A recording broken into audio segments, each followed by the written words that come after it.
네 사람이 걷고 있습니다. 산책이라도 하는 듯 유유히 걷고 있습니다. 이들은 바람이 시원하게 부는 강가 길이나 나무가 우거진 공원 길을 걷고 있는 것이 아닙니다. 이 네 사람은 매우 뜨거운 불길을 거닐고 있었습니다.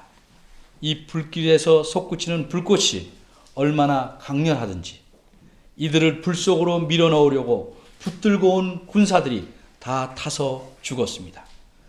그런데도 불 속으로 밀려 떨어진 이 사람들은 불길을 산책하고 있는 것입니다. 그래서 오늘 설교 제목은 불 속을 거닐고 있다는 뜻으로 화중 산책입니다. 사람이 불 속에서 유유히 걸어 다닌다는 것 믿을 수 있습니까? 있을 수 있는 일입니까? 듣는 우리들도 믿기 어려운 일인데 그 광경을 눈으로 보는 사람들은 얼마나 놀랐겠습니까? 더욱 놀라운 사실은 불 속으로 밀어넣은 사람은 분명히 셋이었으나 보는 사람들의 눈앞에서 불 속을 산책하고 있는 사람들은 네 사람이었다는 사실입니다. 어떻게 이런 일이 일어나는지 오늘 본문의 내용을 생각해 보겠습니다. 지금으로부터 약 2600년 전 지금의 인도에서 중동 전체와 아프리카의 에티오피아까지 다스리던 막강한 나라가 있었습니다. 그 나라의 이름은 바벨론입니다. 이렇게 막강하고 큰 나라를 만든 왕이 오늘 본문에 나오는 느부갓네살 왕입니다.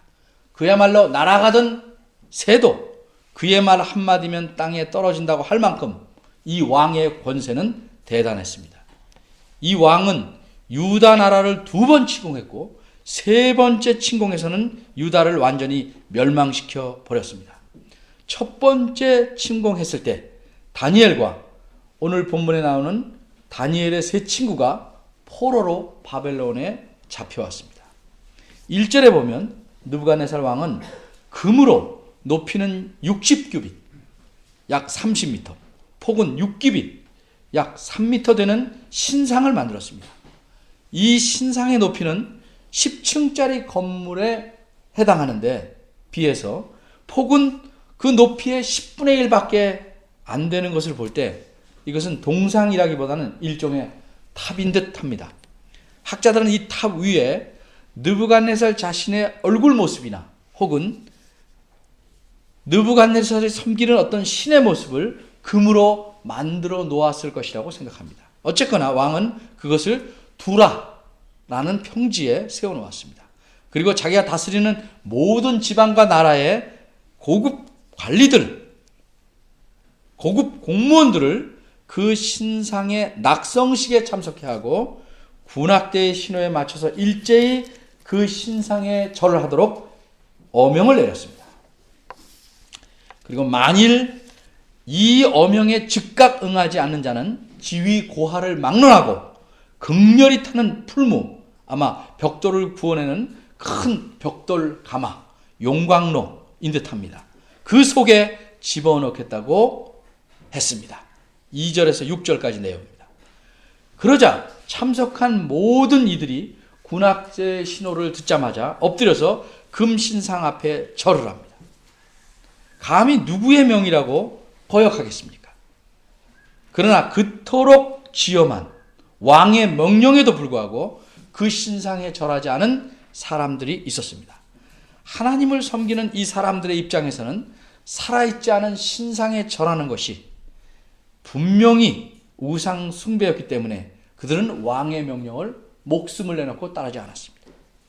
이것을 보고 갈대아 민족 출신의 관리들이 느부갓네살 왕 앞에 나와서 왕의 명령을 어기고 절하지 않은 사람들이 있는데 그들은 유다 사람, 즉 다니엘의 3 친구 사드락, 메삭, 아벳느고라고 말합니다.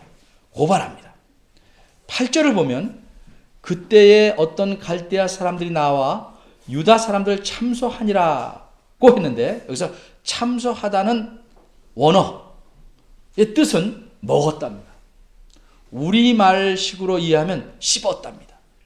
갈대아 출신 즉 바벨론 본토의 관리들은 이 유다 출신의 관리 3명을 눈에 가시처럼 여겨서 어떻게 하면 그들을 없앨까 늘 고민했습니다. 그러다가 그들을 없앨 수 있는 절호의 기회를 얻었습니다. 그래서 그들은 왕 앞에서 그들을 씹습니다. 이번에만 그런 것이 아니고 전부터 왕의 말을 거역해 왔다는 식으로 그들을 씹습니다. 그 내용을 풀이하면 다음과 같습니다. 8절에서 12절 내용이 이렇습니다. 왕께서 친히 명하셔서 백성을 다스리게 한 대왕의 신하가 더구나 중요한 직책에 있는 타의 모범이 되어야 할 고급 공무원이 왕의 명령을 우습게 여겨서 금신상에 절하지 않았으니 이것은 왕에 대한 반역입니다. 더구나 그들은 평소에도 왕의 신들을 섬기지 않았습니다. 이렇게 씹었습니다. 이런 고발의 내용을 들은 왕은 심히 노하고 분합니다. 그도 그럴 것이 왕의 입장에서 보면 그들이 포로였음에도 불구하고 왕은 그들에게 벼슬을 주어서 중요한 관리로 삼았습니다. 그런데도 그들은 왕의 명령을 거역했으니 왕은 배신감을 느낄 수밖에 없습니다. 그러나 무엇보다도 천하를 다스리는 자기, 이 대왕에게 하찮은 3명의 유대인들이 정면으로 도전한다는 것은 도무지 용납치 못할 반역이다. 이렇게 생각하기에 이르릅니다. 왕은 그들을 즉각 데려오라고 명령합니다. 왕의 명령에 따라 절하지 않은 3사람이 왕 앞에 끌려옵니다. 왕이 그들을 신문합니다. 너희가 정말 내가 섬기라는 신을 섬기지 아니하고 내가 너에게 내린 명령을 거역하고 금신상에 절하지 아니했는가? 그게 사실인가? 왕은 계속해서 말합니다. 왕은 어떻게 해서든지 그들을 굴복시키려고 합니다. 이렇게 함으로써 무너진 자존심도 세우고 신하들 앞에서 자신의 관용도 과시하고 싶었습니다. 그래서 이렇게 말합니다. 그것이 사실이라 할지라도 좋다. 지금이라도 내 명령에 복종해서 군악대의 신호를 다시 내리게 할 테니 금신상에게 절해라. 그러면 관대한 처분을 내릴 것이다. 그러나 그렇지 않으면 너희를 즉시 극렬히 타는 풀무 속에 던져 넣을 것이다.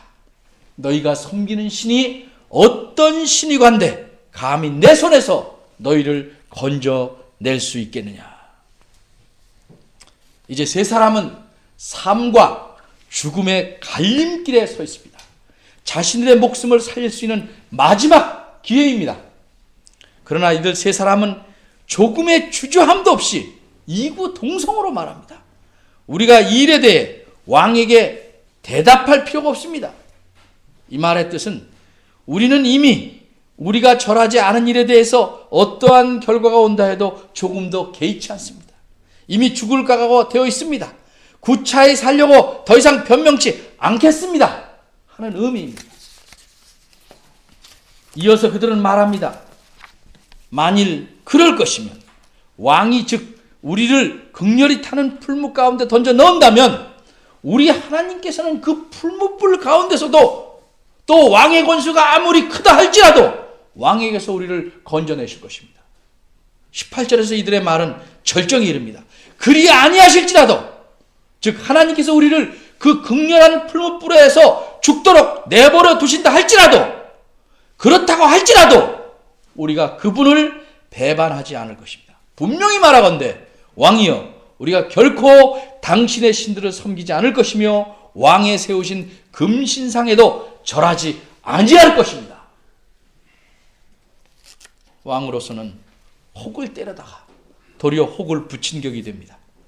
왕은 자기 명령을 어긴 이 3사람을 즉시 죽여도 마땅한데 관용을 베풀어서 그들에게 다시 절할 기회를 주었습니다. 그랬더니 이 3사람은 왕 앞에서 잘못했다고 빌며 다시 기회를 주셔서 고맙다고 하기는커녕 한 번 더 분명하게 신상에게 절하지 않겠다고 말했습니다. 끝까지 왕의 명령에 복종하지 않겠다는 것입니다. 수많은 신하들 앞에서 공개적으로 왕의 체면이 심각하게 깎여버린 셈입니다. 그 결과는 무엇입니까? 느부갓네살이 분이 가득하여 사드락과 메삭과 아벳느고를 향하여 낯빛을 변하고 명하여 이르되 그 풀물을 뜨겁게 하기를 평일보다 7배나 뜨겁게 하라 하고 군대 중 용사 몇 사람을 명하여 사드락과 메삭과 아벳느고를 결박하여 극렬히 타는 풀무 가운데 던지라 하니 이 사람들을 고위와 속옷과 겉옷을 별다른 옷을 입은 채 결박하여 극렬히 타는 풀무 가운데 던질 때에 왕의 명령이 엄하고 풀무가 심히 뜨거움으로 불꽃이 사드락과 메삭과 아벳느고를 붙든 사람들을 태워 죽였고 이 세 사람 사드락과 메삭과 아벳느고는 결박된 채 극렬히 타는 풀무 가운데 떨어졌더라. 다니엘 3장 19절에서 23절입니다. 이것이 1절에서 23절까지의 내용입니다. 이 내용을 먼저 생각해 볼 때 이렇게 하나님 말씀을 이 사건을 기록한 의도는 무엇이겠는가? 우리가 잘 아는 바대로 하나님 말씀, 성경은 하나님이 어떠하신 분인지 자기 계시를 기록한 글입니다. 따라서 그 초점을 항상 하나님께 맞춰야 하나님께서 원래 뜻하신 의도를 제대로 이해할 수 있습니다. 본문은 다니엘의 세 친구의 용감함이나 신앙의 훌륭함을 다루고는 있지만 그것이 초점이 될 수는 없습니다. 성경을 보면 하나님께서는 자신이 어떠하심을 직접 말씀으로 표현도 하시지만 때로는 배후에서 섭리를 통하여 때로는 하나님에 대해서 묘사하는 사람들의 말을 통해서 자신의 어떠하심을 드러내십니다. 이런 관점에서 성경을 좀 더 살펴봅니다. 15절 끝에서 느부갓네살은 아주 기고만장하게 교만한 말을 내뱉습니다. 너희를 극렬히 타는 풀무 가운데서 그 풀무 가운데 내가 너희를 던져 넣을 것인데 능히 너희를 내 손에서 건져낼 신이 어떤 신이겠느냐? 이것은 느부갓네살이 하나님에게 도전장을 낸 것입니다. 너희가 하나님 말을 믿고 하나님을 믿고 내 말을 듣지 않아서 내가 너희를 불 속에 던져 죽게 할 터인데 너희가 믿는 하나님이 과연 너희를 구원할 수 있겠는가? 그런데 다니엘의 세 친구는 즉각 이 왕의 말을 반박합니다. 만일 그렇게 하신다면 왕이여 우리가 섬기는 우리 하나님이 우리를 극렬히 타는 풀무 가운데서라도 능히 건져내시겠고 왕의 손에서도 건져내실 것입니다.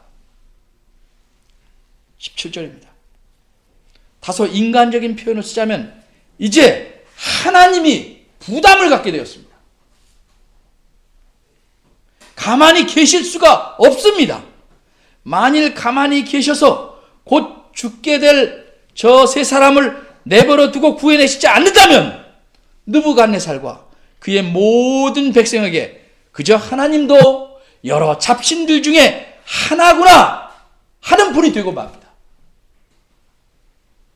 무엇보다도 하나님 입장에서는 생명을 버리면서까지 하나님만을 의뢰하는 자기 백성을 그냥 죽게 놓아두신다는 것이 가슴 아픈 일입니다.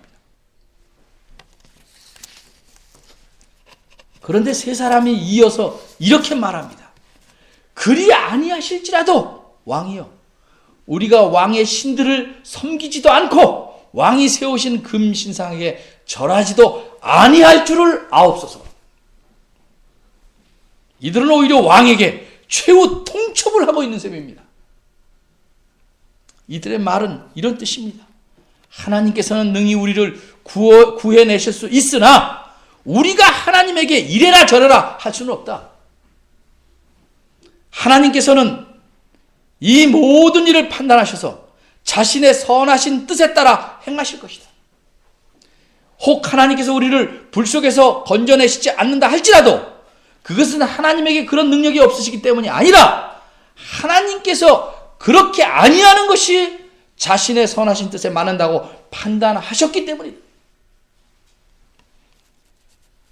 따라서 우리는 하나님의 판단과 결정을 기꺼이 따를 것이다. 그러기에 어떤 일이 일어나도 하나님 외에 다른 신을 섬기는 일을 우리는 못한다. 이 말은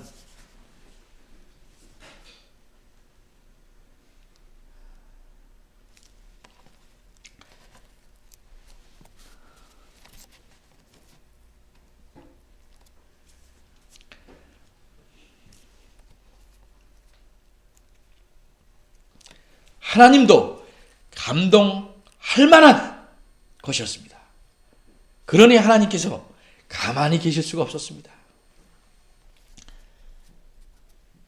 이처럼 우리는 이 세 사람의 말 가운데서 하나님이 어떤 분이심을 잘 알 수 있으며 바로 이것이 오늘 본문의 초점이요 핵심입니다.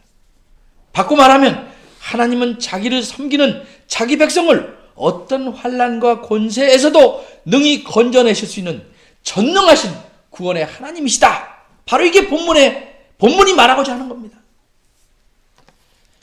그러나 만일 하나님께서 이 상황에서 가만히 계시면 하나님을 그렇게 표현하고 믿은 그 사람들의 고백과 신앙만 위대한 겁니다. 하나님의 능력은 입증되지 않습니다. 그래서 하나님께서는 자신이 과연 이 세 사람이 믿고 의뢰하는 하나님다움을 수많은 사람 앞에서 드러내시기로 결정하십니다. 그리고 이미 세 사람이 뜨거울 수 있는 대로 뜨거워진 용광로에 집어 던져지기도 전에 하나님께서는 자신의 능력을 나타내시기 시작합니다. 이들을 붙잡고 간 군사들은 그 뜨거운 불길에 타 죽었지만 이 세 사람은 아무 일도 없이 불 속으로 떨어집니다. 하나님께서 자신의 능력을 나타내신 일은 다니엘 3장 24절부터 30절에서 더욱 뚜렷하게 드러납니다. 세 사람이 평소보다 7배나 더 뜨겁게 타오르는 풀무 가운데 떨어지자마자 느부갓네살 왕이 놀라서 급히 일어날 만한 일이 벌어졌습니다. 왕은 분명히 세 사람을 결박해서 풀무 속에 집어 던지게 했습니다. 그러나 불 속에서는 결박되지 않은 네 사람이 자유롭게 거닐고 있는 모습이 보였습니다. 그중 하나는 풀무불에 던져놓은 사람이 아닙니다. 왕이 보니 신의 모습을 지닌 분입니다. 하나님께서 보내신 이분이 세 사람과 함께 하심으로 그들은 화중 산책을 하고 있었던 것입니다. 도저히 있을 수 없는 일이 왕과 그곳에 있는 수많은 사람들의 눈앞에서 벌어지고 있었습니다.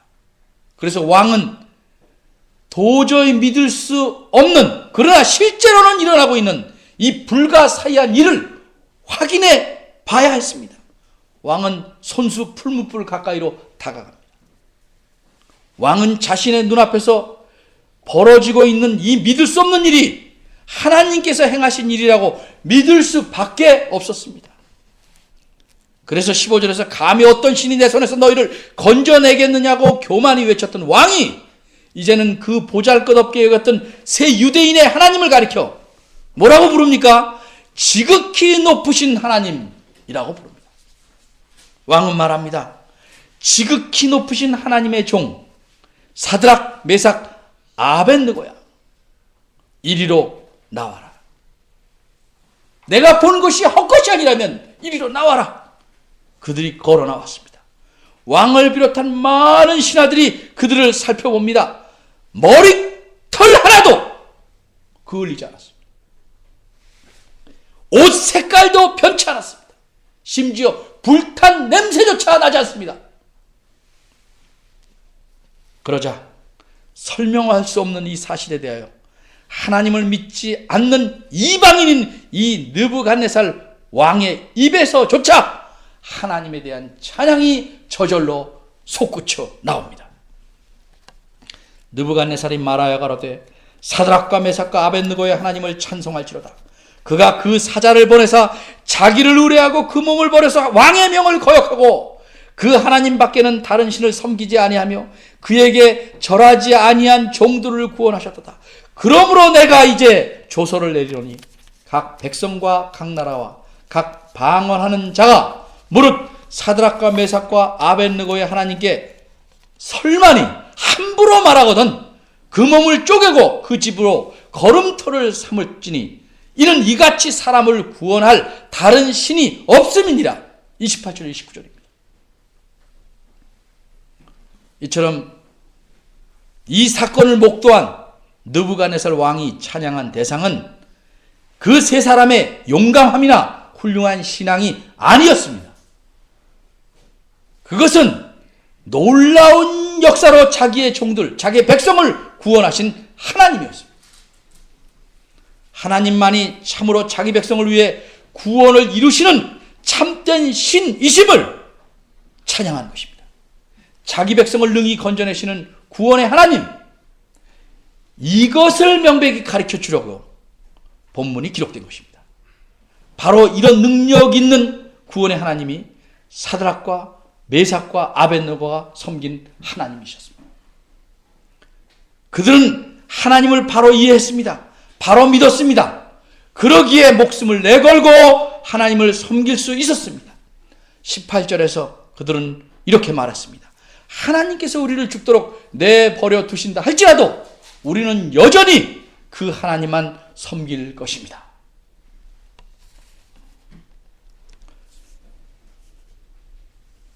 여러분 생각해 봅시다. 사드락과 메삭과 아벳느고, 이 세 사람은 어떻게 그렇게 하나뿐인 생명을 내걸고 하나님만을 섬길 수 있었습니까?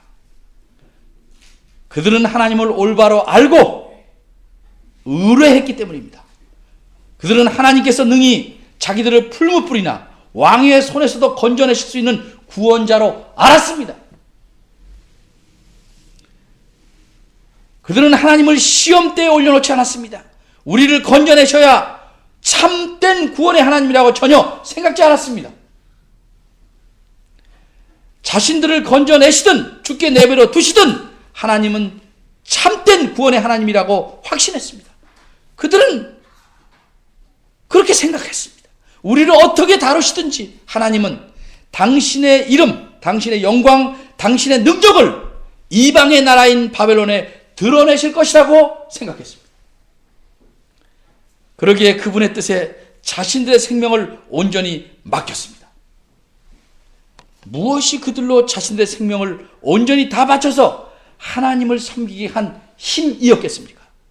하나님에 대한 바른 이해, 바로 그것입니다. 이처럼 올바른 믿음은 하나님에 대한 올바른 이해에서 생겨납니다. 그런데 하나님에 대한 올바른 이해가 믿음으로 형성되려면 단순히 지식만으로는 되지 않습니다. 그래서 하나님 말씀을 부지런히 읽는 것처럼 보이는 사람들도 극히 작은 일에 넘어집니다. 지식적인 이해가, 경험적인 이해가 되어야 그 이해가 믿음의 밑거름이 되는 것입니다. 우리 일상생활 속에서 이렇게 하면 우리에게 여러모로 손해가 되고 혹은 곤란해지고 관계가 불편해질 것이라고 보이는 일들을 많이 만납니다. 그런 일들을 만날 때 그럼에도 불구하고 우리가 하나님 말씀을 통해 이해한 그 하나님의 뜻대로 순종하면 하나님께서 우리의 그런 순종을 통해서 자신의 선하신 뜻대로 반드시 인도해 주십니다. 이것을 경험해야 합니다. 이게 경험적 이해입니다. 하나님 말씀에 순종함으로써 얻게 되는 하나님에 대한 이해, 이것이 경험적 이해입니다. 불이익이나 불편함이나 곤란함이 생길 때마다 이번 한 번만 이라고 핑계하며 하나님 말씀에 순종하기를 피한다면 그는 결코 하나님을 경험하지 못합니다. 따라서 그의 믿음은 자라나지 않습니다. 그래서 수없이 성경을 읽어도 밀려나가는 것입니다. 안 읽는 사람은 말할 것도 없으며 읽는 사람도 밀려나가는 이유는 바로 그런 이유 때문입니다. 또한 하나님에 대한 경험적 이해가 없으면 심각한 문제가 생깁니다. 그렇게 많은 사람들이 하나님을 자기 중심적으로 이해하고 그렇게 하나님께서 일하셔야 한다고 생각합니다. 그래서 내가 잘 돼야, 내 교회가 잘 돼야, 내가 속한 이 교단이 잘 돼야, 가정과 내 사업과 내 학교와 입시, 직장 뭐 이런 것들이 다 잘 돼야 하나님께 영광이 된다는 어떤 고정된 공식을 갖고 그분을 섬기려고 합니다. 내가 실패해도, 내 교회가 사람들의 눈에는 실패해도, 내 교단이 무너져도, 내 가정이 무너지는 것처럼 보여도, 내 직장에서 잘리는 것처럼 보여도 그것이 하나님의 영광과 그분의 명예가 높이 드러나는 것이라고 여기고 기꺼이 그분을 위해 목숨을 바쳐 섬길 수 있겠는가?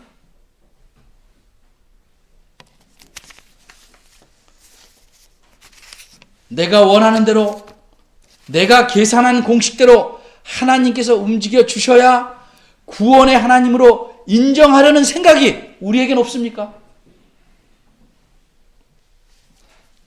하나님을 섬긴다는 것은 하나님에 대한 확고한 신뢰와 그 신뢰에 기초한 겸손한 순종을 의미합니다. 설사 그분께서 나를 죽이신다 해도 그것이 하나님께서 나를 당신의 완전한 지혜로 가장 선하게 다루시는 방법이라고 이해해야 온전히 신뢰하는 것입니다. 하나님에 대한 신뢰가 튼튼지 못할 때 그가 우리를 다루시는 방법도 불신하게 됩니다. 그가 우리를 어떻게 다루시든지 설사 그분께서 우리를 죽음 속에 내버려 두신다고 할지라도 그분의 뜻에 겸손히 순종하는 것이 그분을 섬기는 길입니다. 설사 목숨의 위협을 받는다 해도 우리는 주님을 섬기는 일을 중단할 수 없어야 합니다. 주님은 우리의 목숨을 다 바쳐 섬길 만한 참된 구원의 하나님이시기 때문입니다. 다니엘의 세 친구를 느부갓네살 손과 풀무불에서 건져내신 하나님은 그보다 이루 말할 수 없이 훨씬 막강한 사탄의 권세와 사슬에서 그리스도를 통해 이미 우리를 구원하셨습니다. 그러기에 당연히 하나님께서는 우리의 모든 삶의 어떤 문제에서라도 우리가 참으로 하나님만을 의뢰한다면 하나님께서 우리와 함께 하시며 자신의 선하신 뜻대로 우리를 건져내시고 인도하실 것입니다. 주님께서 다시 오셔서 세상을 심판하시는 그날까지 하나님은 자기 자녀이며 백성인 우리들을 당신의 선하신 방법대로 인도해 가실 것입니다. 그러기에 우리는 이런 하나님을 바로 알기에 더욱 힘쓰고 몸과 마음과 목숨을 다해 그분을 섬기는 생활에 온 힘을 다 써야 합니다. 우리가 이렇게 할 때 우리가 섬기는 하나님만이 과연 자기 백성을 능히 건져내시는 참된 구원의 하나님이라는 사실이 온 세상에 확실하게 증거되는 것입니다. 기도하겠습니다.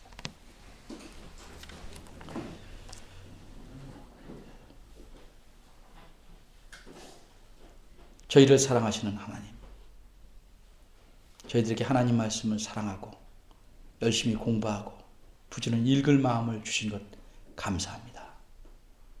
그러나 여기서 멈춰서 지식만 늘어난, 그래서 마음은 교만하기 짝이 없는 그런 사람들 되지 않게 하시며 배운 바대로, 아는 바대로, 믿는 바대로 우리 삶에서 하나님 말씀에 적극적으로 온전하게 순종하는 주의 자녀들 되게 도우시옵소서. 한 발 한 발 순종의 길로 내걸을 때 하나님을 우리 삶에서 실제로 경험하게 하시며 하나님이 우리 모든 삶에서 함께 하심을 체험하도록 인도해 주시옵소서. 이런 경험을 가진 자만이 참 하나님을 목숨을 다해 섬길 수 있사오니 주님 그런 사람 되기를 저희들이 소원합니다. 저에게 순종하는 마음을 주시고 주님을 다해, 주님을 온 힘을 다해 따르도록 이끌어 주옵소서. 예수님의 이름으로 기도합니다. 아멘.